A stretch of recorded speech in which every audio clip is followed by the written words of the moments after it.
咦，聽講屋村安裝咗新嘅簡化版智能廚餘回收桶喎，係咩嚟㗎？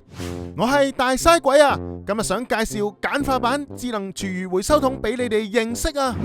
環保署喺2024年6月底完成咗喺全港所有公共屋邨安裝智能回收桶收集廚餘，並陸續喺高用量嘅公共屋邨設置智能廚餘回收桶。隨住更多嘅廚餘回收設施投入服務，環保署希望藉此探討各種創新嘅廚餘收集技術，包括改良現有嘅廚餘回收桶，並喺善用公帑嘅原則之下，尋找更加符合成本效益嘅廚餘回收方法。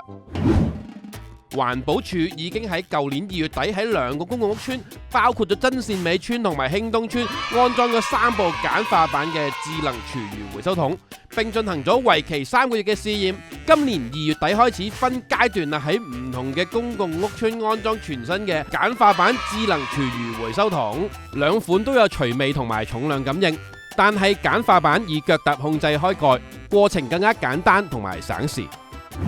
打開6上 App。開啟回收2維碼，掃碼踩腳踏，頂蓋開啟之後鬆腳，然之後投入廚餘，完成之後螢幕會顯示重量同埋積分，每日首次成功回收到100克或以上即可獲得積分，多次回收不額外加分。簡化版智能廚餘回收桶，簡單易用，齊齊減少廚餘。唔好做大嘥鬼，記住每日做廚餘回收啊！